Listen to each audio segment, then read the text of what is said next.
Okay, so I decided we're going to do a bit of a fun video today. We're going to be doing a tier list. I'm actually going to be probably doing this occasionally on the channel just for the hell of it. Today, we're going to be ranking every Xbox 360 exclusive, including timed tier list maker. There's apparently 43 titles that are on this list. Some of these I have not played, and some I have. And so we're going to take a look real quick and see what the games are. We've got Ace Combat 6, Alan Wake, Beautiful Katamari, Bioshock, Blue Dragon, Castle Crashers, Crackdown 2, Crackdown, Cul-de-Sac Saga, DOA 4, Dead Rising, Deadly Premonition, Enchanted Arms, Eternal Sonata, Fable 2, Forza Horizon, Forza Motorsport 2, Forza Motorsport 3 and 4 as well. Then we have Gears of War 2, Gears of War 3. I'm not sure why the original Gears of War isn't there. It was definitely at least a timed exclusive. So that's kind of interesting.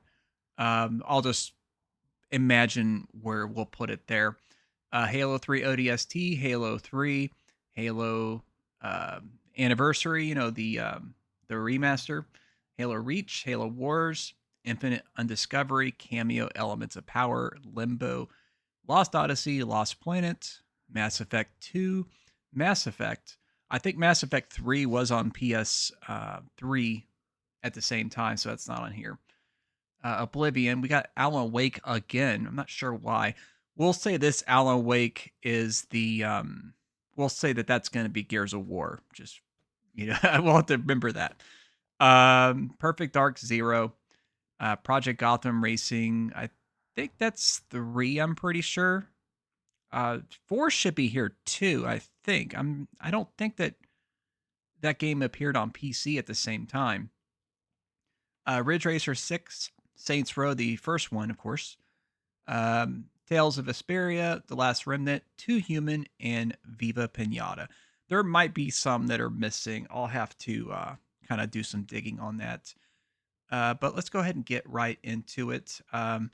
I'm going to go ahead and put down the ones that I have not played first. If I have anything to say about it, I'll just, Ace Combat's one of them. Beautiful Katamari, never played that. Never played Cul-de-Sac Saga. Deadly Premonition, I own it on like multiple platforms. I still haven't played it. Interestingly enough, I have not played a couple of the Forza Motorsports. I know I have played Forza Motorsport 2, but I don't think I played 3 or 4. But they're probably going to all rank about roughly the same, I would say. I haven't played Gears of War 3 yet. Let's see what else we got here. I haven't played Halo Wars. Sorry to bother you. Guys can sound off in the comments. Let me know which ones I need to play of these for sure. Let's see here. Lost Planet. Haven't really played that. I played the sequel, but not the first game. Let's see what else we got here. That's going to be the Gears of War 1, we'll just say. Project Gotham. I only played that on the original Xbox, never played it on the 360. Ridge Racer 6, haven't played that one. Tales of Vesperia, I haven't played that one either. Jeez, I haven't played a lot of these. I haven't played The Last Remnant, and I have not played Viva Pinata. So, how many is that? 1, 2, 3, 4, 5, 6, 7, 8, 9, 10, 11, 12, 13, 14. Okay, so I've played the majority of these games at least. So, we have something that we could say about all of these, I suppose. And I guess we're going to start off with Alan Wake. Good old Alan Wake. The survival horror style game from Remedy with the flashlight batteries that die after like a couple of minutes. Good times on that. Let's put the water right there. So I really enjoyed this game at the time. Like it was definitely a very interesting game the way it was designed. Could be a little bit rough around the edges with some of the controls, but not like a major degree. I wasn't a huge fan of that compared to say something like Resident Evil 5 from that era, of course, but it was still a lot of fun. Very cool atmosphere, cool story. It's one that I should actually finish, but I did play pretty far into it. I'm gonna say that one is probably a solid A. I'll rearrange the list if I need to here, but that one was actually a really good game, and that's a strong start. That is a strong start for sure.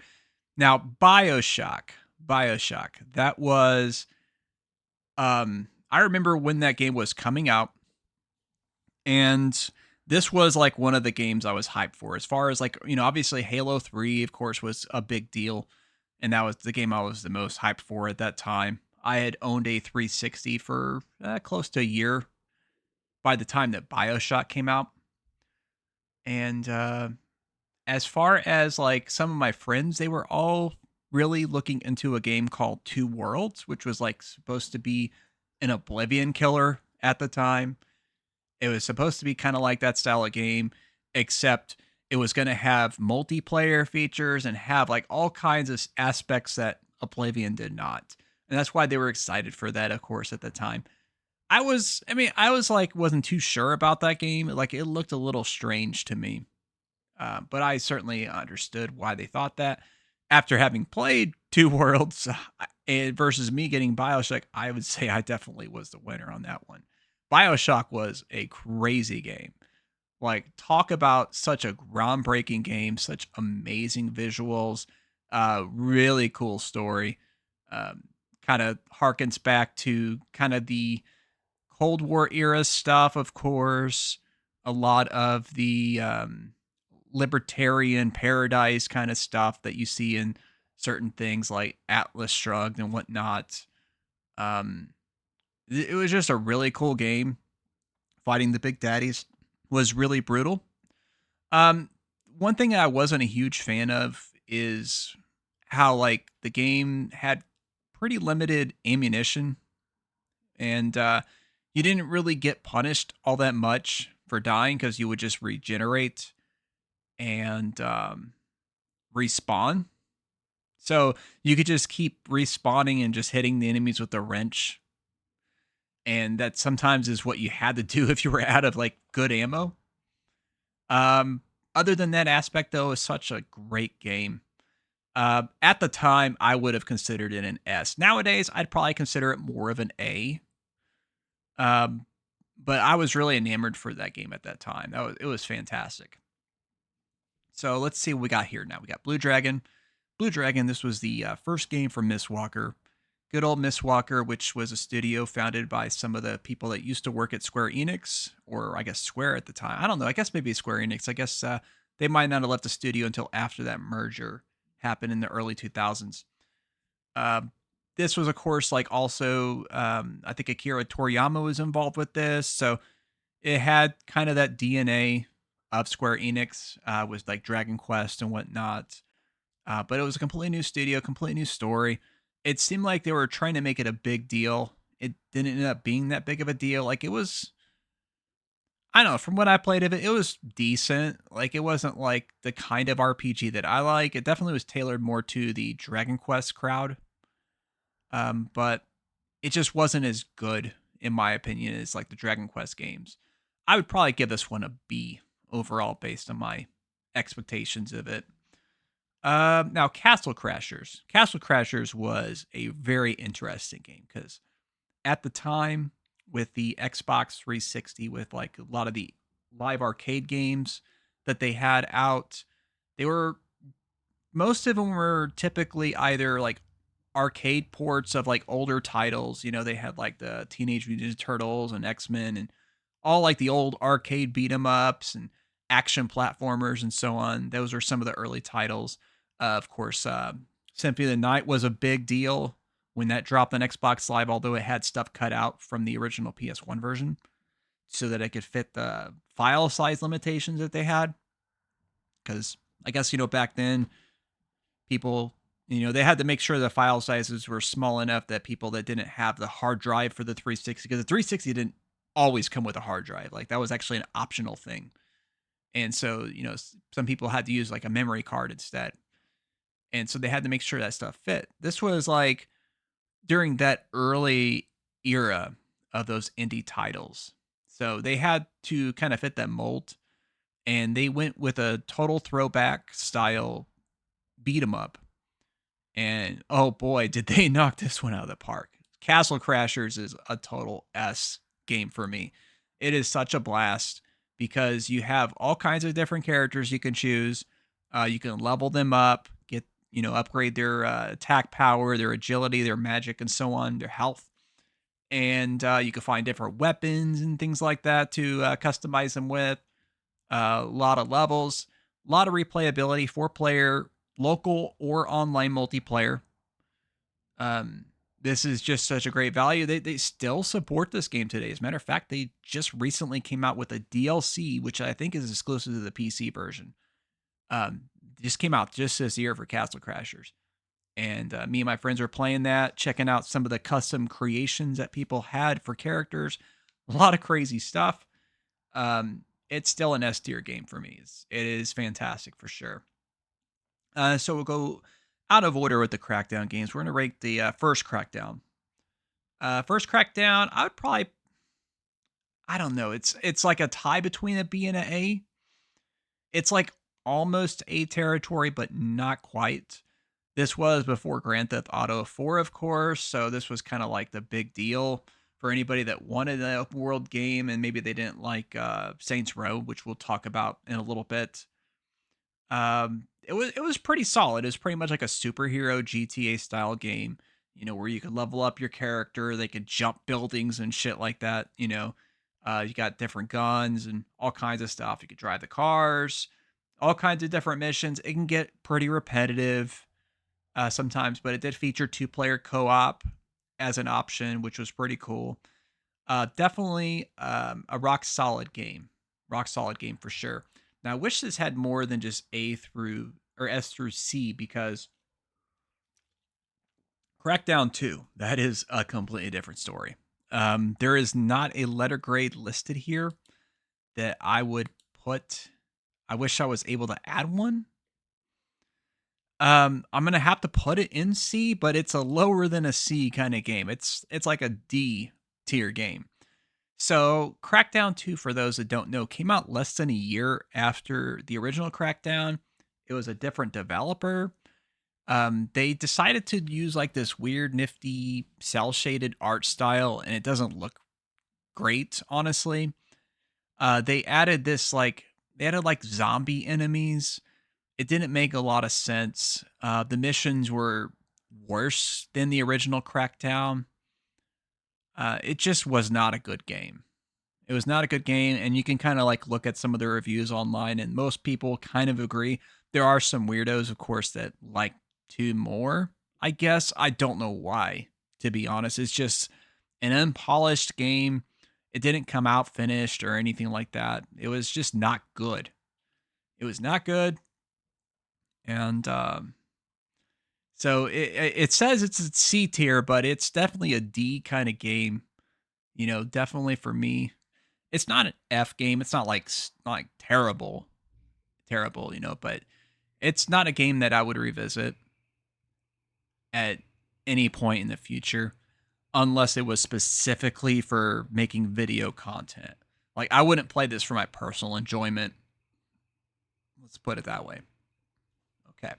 So now DOA 4. This was a huge deal.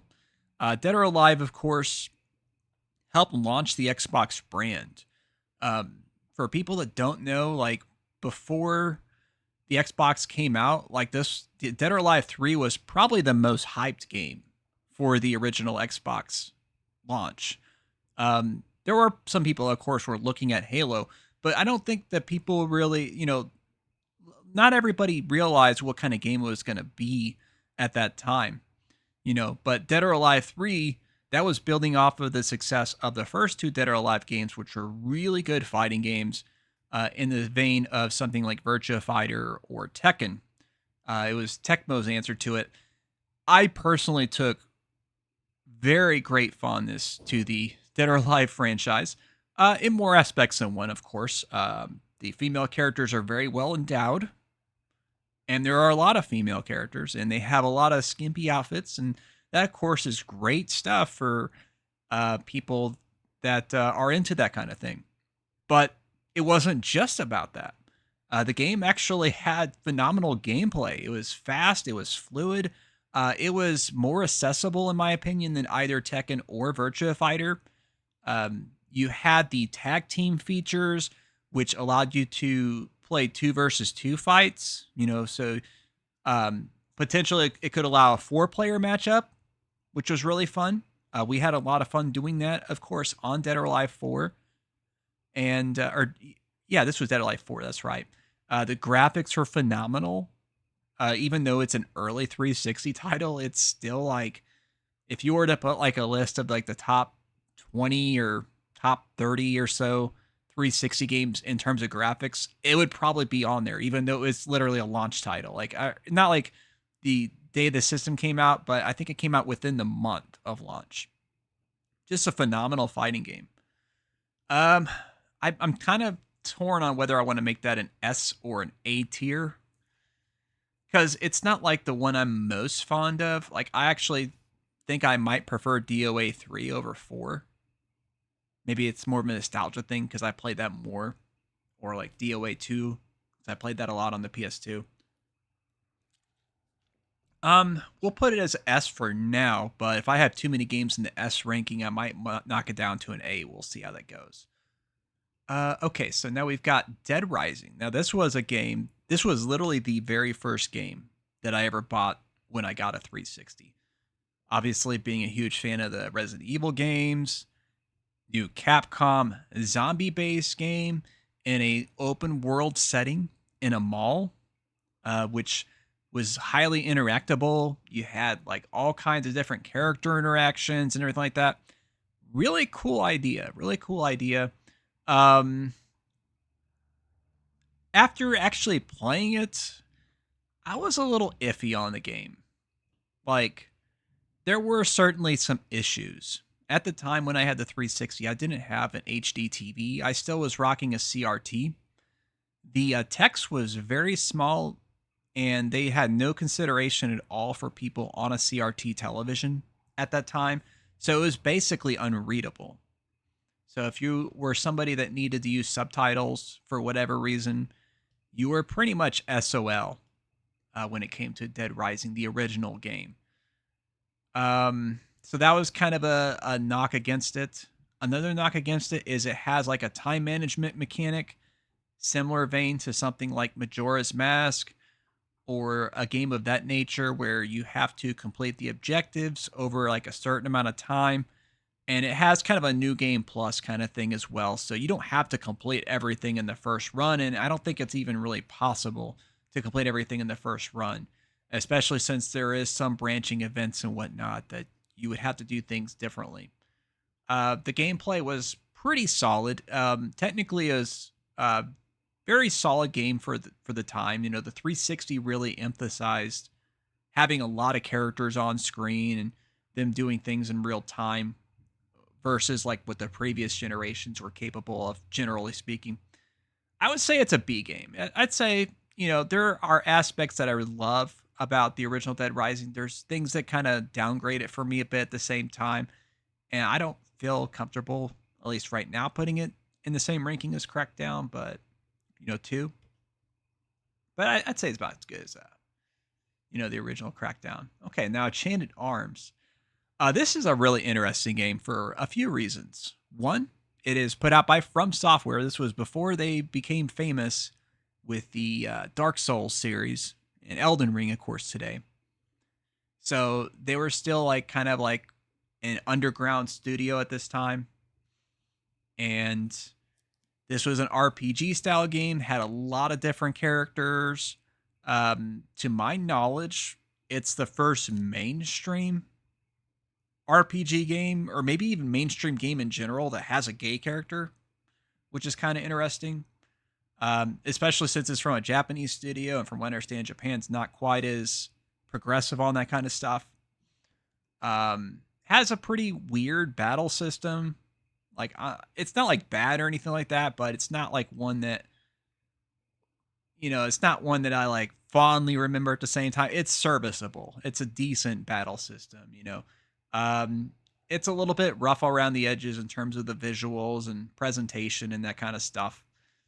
It's not bad. I kind of feel like it's a C tier game. Obviously, not as bad as something like Crackdown. It is literally like one of the first RPGs that had came out on the 360. Like I'm pretty sure Oblivion was the only RPG that I know of for sure that came out prior to Enchanted Arms. I understand it's fairly sought after for like people that are really interested in the From Software catalog. It's okay. It's okay. You know, like I'm okay with it. It's not one I'll probably revisit anytime soon, but it's not bad. Let me know what you think about Enchanted Arms, though. I'm curious to hear what you got to say. Now we got Internal Sonata. This was a really weird game. Very cool visual style. It kind of has like a Mozart kind of thing, I think, or something like that. Or I forget if it was Mozart or Beethoven or whatever. It's like the game's very based on like musician. You know what? I'm gonna look it up real quick here, just so I don't get it wrong here. Okay, let's see here. Oh, Chopin. Okay, so it actually is about Chopin. Okay, well, you know what I meant. I knew it was about like a famous composer kind of person. Um, I didn't really play it that much, to be honest. It had kind of a weird battle system. I think it's similar to something like Tales of series. I'm not huge on Eternal Sonata either. That's definitely a C tier game for me, also. I don't really remember it that well, to be honest, 'cause I guess I didn't play it a lot, but I do remember playing it for sure. So now we're going to get to Fable 2. Now, Fable 3 is not listed here because it did get a PC release at the time it came out, even though that PC release is now defunct. It's literally unplayable without hackers, I think, or something like that. Because it was a Games for Windows Live, and then Microsoft killed that and offered no off ramp essentially for that game. So this whole Stop Killing Games initiative, which I will post a video where I kind of discussed it up there in the card. Um, that was like a long time ago victim of this kind of thing. But Fable 2 is a 360 exclusive sequel, of course, to the original Fable. A really cool action RPG take from Microsoft, Lionhead Studios, of course. Peter Molyneux, which my good friend Larry Bundy, well, I guess we're not friends, more of acquaintances, but I like Larry. He puts out awesome videos with the Fact Hunt series and whatnot. Him and his rivalry with Peter Molyneux, which I'm curious if Peter Molyneux even knows him or anything like that, or whatever. I don't know. I figure the guy's got kind of an ego. He does seem like the kind of guy that would search his name on the internet for videos. But obviously this was when he was still with the studio. Fable 2, kind of a cool action RPG style, similar to Zelda. Customize your character, play the game your way. Now that was kind of limited. It was kind of limited, admittedly, and it kind of overpromised on that stuff. But it was a pretty polished game, pretty fun. Fable 2 was a little bit on the glitchy side. It would be a game that I would consider putting in the A tier, but because it did have some issues, it's more like a B tier game for me. I'm gonna put it ahead of Dead Rising, at least. Uh, Forza Horizon. I never played Forza Horizon either. Not the first one. I never played those until Forza Horizon 4 on the Xbox One, so I need to put that in the not played category. Forza Motorsport 2. I love the Forza series. Like, such a great racing series. Like, it took Gran Turismo and it really polished things up just a little bit more. It's probably not as realistic as Gran Turismo, but it's still on the realistic side for a console racing game. It's really cool where you got the customized damage for the cars and stuff like that, which is something that you still to this day do not have in any Gran Turismo game at all. Hello? I know like there's probably like deals with car manufacturers and whatnot. They don't want to see their cars damaged. Well, the Forza folks figured that out and they were able to get the license to put all these real world cars. So you can't tell me Sony, Polyphony or whatever, Polyphony, whatever it's pronounced. You can't tell me you guys can't do the same shit. But Forza Motorsport 2, that's definitely an A tier game. Fantastic racer. Now, as I mentioned, we're going to talk Gears of War. We're using this Alan Wake right here. For Gears of War, this right here, was like probably the first must have 360 exclusive game. Right here, Gears of War, the original, on Unreal Engine 3 when it was brand spanking new. Epic Games put out a masterpiece of a game. I had not played anything like this at the time it came out. Such a gritty and brutal environment. These badass, huge dudes in this armor fighting these giant, worm-looking creatures, the locusts or whatever. Such epic set pieces. Killer action. You had the multiplayer matches, of course. Those were cool. The cover system, it basically defined the cover system for games as we know it today. There were some games that utilized that mechanic before, but not to the same quality of effect that Gears of War did. It was just such a amazing game. It was literally the first must-have exclusive on the 360. And I mean, it's still a fondly remembered game. They just came out with the second remake of this game, or I guess the first remake, because I guess the other one was a remaster. They came out with that this year, and it's actually 50% off right now on Steam. I'm contemplating it. I really am. Gears of War 2. I didn't get a chance to play a lot of Gears of War 2, to be honest. But from what I have played of it, I would probably say that's going to be an S tier also. Because it's basically taking the same formula and it's just ratcheting it up. That very first mission where you're on that huge rolling machine thing, that was such a cool set piece. They enhanced the multiplayer mode even more. You got the horde mode and all this good stuff. It was really cool.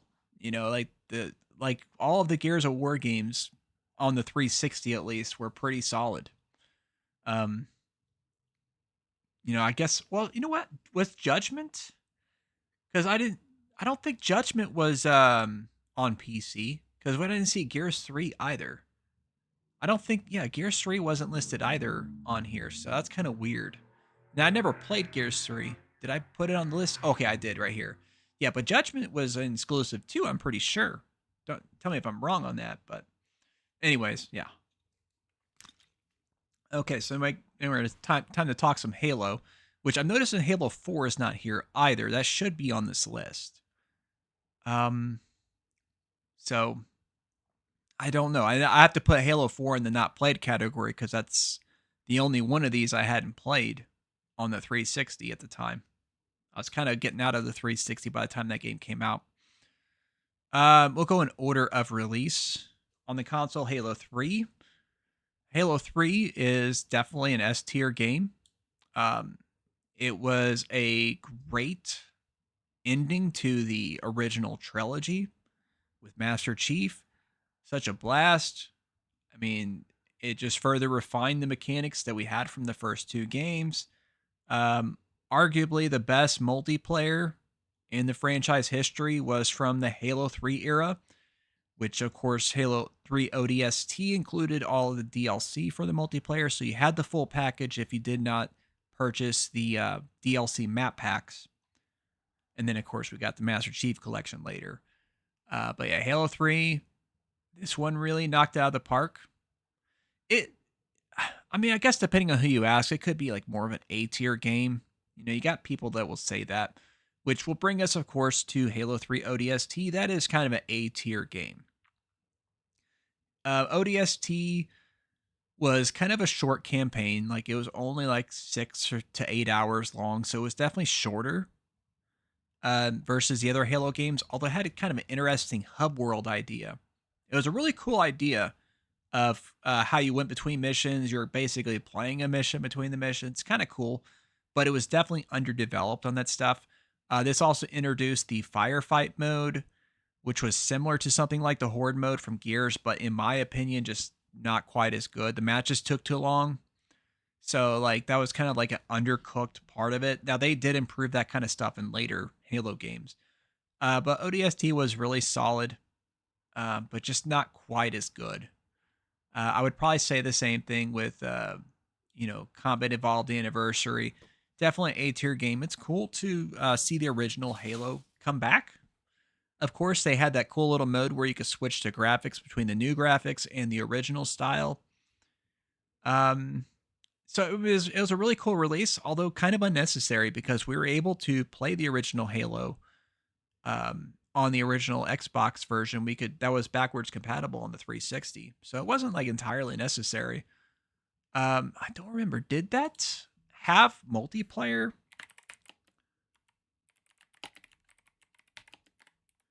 I forgot what they call it here. Yeah, Combat Evolved Anniversary. That's what it was. I forgot if it had like an actual multiplayer that was dedicated to it. It says it has a multiplayer thing. Huh. So I guess it allowed you to do some multiplayer. So I guess they had some kind of multiplayer. This is according to AI, of course, which I don't trust that shit. Let's look at the Wikipedia real quick here. Yeah, I never actually played the multiplayer for this. I think I had only rented Anniversary just to kind of see it, see what it was about. Because I was more into PS3 at that time, but I did enjoy it. It was a good remake, although I thought it was kind of unnecessary. Now, Halo Reach here. This is, in my personal opinion, the GOAT of the Halo series. This is where it really culminates. The game, this was Bungie's swan song to the series, and really the last S tier game that Bungie put out, in my opinion. Halo Reach was such a fantastic campaign from start to finish. It had some minor upgrades to the multiplayer from Halo 3, but they were definitely a little bit more noticeable. They added the abilities, of course, that you could use, and that gave you like a little bit of customization with your characters as opposed to just different armor, you know, cosmetics or whatever. So you actually could kind of custom tailor your play style a little bit. And then, of course, having the 4-player co op campaign, which I believe was the first in the series for Halo. Just lovely. Just lovely. Indeed. Absolutely loved it. Infinite Undiscovery. That's going to go here in the D tier. I honestly did not like this game. I didn't play very much of it. It's one of the few games on this list that I had played that I just gave up on, probably within a couple of hours. Um, it, I don't know, the battle system was not very good. I didn't dig the story. I understand it's some of the same people that were involved with some of the games like the Saga Frontier or whatnot, which are a really weird branch of RPGs from the Square Enix team. I don't know. It's not my kind of tea for sure. There's people that like this game, I imagine. They're not my people. Or maybe they are. Maybe they are. Maybe if you sound off in the comments, tell me why you like Infinite Undiscovery. I really want to hear what you have to say. Try to convince me to actually go back and revisit this game. Cameo Elements of Power. So this was one of the two very first Rare games that came out on the 360. And I think it was Rare's second original IP, and really first original IP that was custom tailored for Xbox since Microsoft bought them out. This was a pretty solid action platforming style game. Um, Obviously, you could tell it's a launch title. It probably could have been possible to put out on the original Xbox. It wasn't like super visually crazy about that. But it was pretty solid. Like it was just a decent game overall. I definitely say it's a B tier type kind of game. It's definitely one I want to give it another go, just to see. But yeah. Okay, so now we've got Limbo.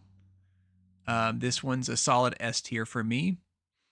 One of the most visually striking indie games that they had on the 360, the black and white art style with the silhouettes, just really cool stuff. Um, the atmosphere, the tone, the sound of this game. There's no dialogue. Everything is visually told on screen. Um, Very simple, but emotive themes. A lot of cool puzzles, platforming. A lot of good platforming challenges. Limbo is, if you're into like artistic games, if you're into puzzles, if you're into platforming games, any of those things, it's a must play game. If you never played it, it's an old game now. It came out like 15 years ago. And it's still one that I revisit every few years just because I enjoyed it that much. Maybe that's something I will have to revisit soon because it has been a while, but it is a must play.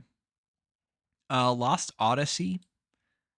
This one's also getting an S from me. Same Mistwalker team, more in the Final Fantasy style, which is more my style of RPG. But I mean, it's one of the most visually stunning games on the 360. Playing this game on the Series X upscale to 4K, it's just beautiful. The characters are all very interesting. They all have their own style to them. Kaim, who is the main character, with him being an immortal, there is a lot of very touching story and lore that you go through the game and you learn about him and his past. It's really cool stuff. The music is awesome in this game. Definitely one of the best soundtracks you're going to hear on the 360. The combat style, it's that turn-based stuff. I mean, we had Claire Expedition, Claire Obscure Expedition 33 that just came out. The devs said they were inspired by this game. And so anybody that's a fan of that game, you need to play Lost Odyssey. It is definitely a top-notch JRPG turn-based style combat. But it does have some timing elements to make it a little more interesting and add a little more risk and reward to the fight. Mass Effect 2. I haven't played a lot of Mass Effect 2. I did play some Mass Effect. These are games I really need to re-dive into. The original Mass Effect, this one might be a little controversial. It's a C tier game for me. I'm going to put it in between Enchanted Arms and Eternal Sonata. There were a lot of things I liked about Mass Effect. I liked the setting. I liked the style of the game. Um, I liked, the BioWare stuff at the time. This was, for me, the first kind of miss that they had. And that's really because the gameplay felt pretty clunky and unrefined. Like, I get it. It was an early game for the 360 era, but we've had a lot better third person action at that time. And, I really would have wished that, I don't think the combat system and everything like that was ready for prime time. Now, that's something they did address with Mass Effect 2. Mass Effect 2 is probably, I'd say, an A title for me. It does refine the gameplay quite a bit over the first game, and it does have this really nifty thing where you can kind of carry your save data over. Really cool stuff. It really incentivizes you to play the first game, although it's not necessary either. If you want to start off with, in my opinion, the better game, Mass Effect 2, just start right from there. Um, that's a good way to go, for sure. Really cool storyline, of course. But it addresses many of the problems that the first Mass Effect game had at the same time, and of course, it also refines the presentation and stuff like that. Pretty solid game. Not my favorite style of RPG, but one I can appreciate. It's definitely a really strong game. Now we've got Oblivion, and that one, of course, is going to be an S tier for me. Also, Oblivion really. Whew, that is peak Bethesda right there, baby. Not Skyrim. not Skyrim. Get out of here with that shit. It is Oblivion. Of course, Morrowind was the first one, and one I'm always going to love. But Oblivion, that's what this shit is about right here. Now, I'm a little disappointed with the remaster that we had that came out this year. Not quite as good as I would have hoped in terms of that regard, mainly because of the performance issues, but it's still Oblivion, you know. Such a awesome and epic open world. Build your character out exactly however you want, do the quests, tons of places to explore. One of those kinds of games where if you can see it, you can go to it. Very immersive. Um, at the time, the creation engine nowadays with Starfield and so on, it's really showing its wrinkles. But back then, it was pretty groundbreaking and revolutionary. And yeah, that was a classic one there. Now, I played it on the PC primarily at the time, but I did get it on the 360 later on. And wow, talk about an awesome game. Good old Oblivion. Perfect Dark Zero. This one gets crapped on a lot, but this was like one of the major launch titles for the system, along with Call of Duty 2. And it was the return of Perfect Dark, which was one of the best games on the N64, without a doubt. And they had a lot of cool features, and it had a lot of cool technology that they were demonstrating at that time. I remember that very first time when you go into the stage with the nightclub or whatever after that first like intro area, and there was a lot of cool little things I noticed, like how you can approach the mission. Um, so you had a lot of player agency, which was not something common for a first person shooting game at the time. And then also, like, one thing I do fondly remember a lot is the music in that particular stage and how it would realistically, the sound would dampen, it would get quieter and stuff like that when you're further from the nightclub. And then it's like fully blaring and very clear when you're inside the nightclub. And there was like varying degrees of that. It wasn't like just like you know, there was a lot of cool sound design. And this was like the first game that I remember doing anything like that, to be honest. So it was very cool from a technical perspective. Pretty rough around the edges on the gameplay, though. But I kind of like Perfect Dark Zero. It's actually not bad. I'd probably put this as a B tier as well, but I'm probably gonna put it up on the high B tier. We're gonna make that like a, B plus, we'll say. Actually, pretty solid. It had online multiplayer and co-op as well. I remember the multiplayer had like some crazy features where you could potentially play up to 50 players in a single game, which was pretty much unheard of at the time. Then we got Saints Row. Saints Row, I'd probably put that as a B also. Saints Row is actually not bad. Um, it was a very, very competent GTA clone, where you can make your own character. You had the gang affiliations, and you can kind of customize the gang. Of course, it had some of that cool sound technology as well. I remember like where you can hear the music, faintly when you're outside the car and then it's blaring when you're inside the car. That was kind of cool. Um, Gameplay was serviceable, like, but at the time, GTA didn't really have the best gameplay either. So it was actually like a step above what we had with San Andreas in terms of play control at the time. Of course, that got better with the future games like GTA 4 and 5. But it was like if you were like a big GTA fan, it was a pretty solid reason to pick up a 360 because it wasn't until 2008 and this came out in 2006 that you would have got GTA 4. So like an early adopter would have had a lot of incentive to play Saints Row. It had a lot of good content and the games just got better after the first one.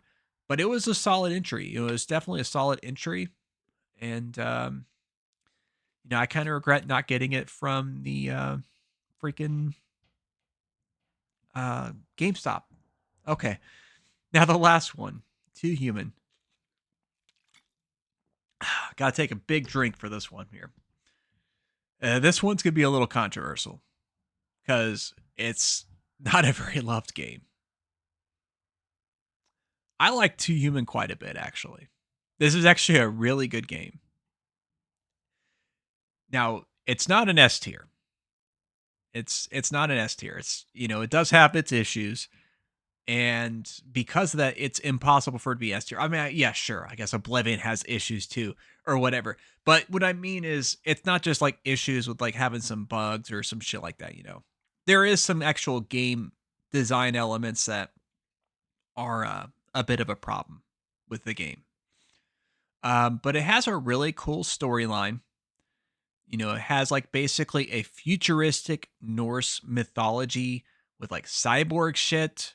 You have like this really cool aspect where you can choose to be pure or to cybernetically enhance yourself, and it kind of changes the story a bit as you go. So that was pretty cool. Um, the art style was very interesting for the time. I actually like the art style of the game a lot. The combat system too. It was very unusual, but it somehow works because the right stick, instead of manipulating the camera like you would normally use for a lot of modern games, it was actually used for the combat. And it is like one of those things. Like I don't know. I guess you'd have to get used to it, but once you do, it just clicks. Um, so as far as the gameplay, it's kind of like a God of War style game in terms of how it's played, but it has those RPG elements.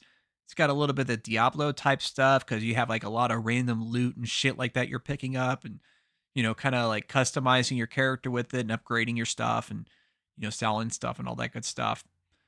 You had co-op features. You could play online with people. Um, it's an A tier. I know that's probably going to shock some people, but it's actually a pretty good game. It does have its issues, mind you. Like, I'm not going to beat around the bush. It does have some problems, and it's kind of an early game, so it does have some of the rough edges of the 360, and it was overhyped. Like, it wasn't as good as they claimed it was going to be, but it was still actually pretty good. Like, I was actually pretty happy with that game whenever I had a chance to finally play it. And I hadn't played it for a while because, I read the reviews and saw what people were saying about it. I was like, okay, I guess I'll wait until I can get it cheap or rent it or something like that. I ended up liking it quite a bit. I did end up downloading it, and it is backwards compatible, interestingly enough, on the Series X. Now they had this major court case back in the day where I guess they were suing Epic Games over the engine and all this good stuff, and then Epic countersued, and Epic was in the one that ended up winning, and so they had to stop selling the game, and they also had to destroy any remaining physical copies at retail. Now, despite that, the game's not actually terribly expensive to buy. So, like I guess it's not a game that there's a lot of demand for. But if you've never tried it, you should at least give it a try. It's actually a pretty cool game. And that's going to wrap it up. Of course, I mean, if you're still watching, I am curious to know what you think about these other games and which ones I should check out,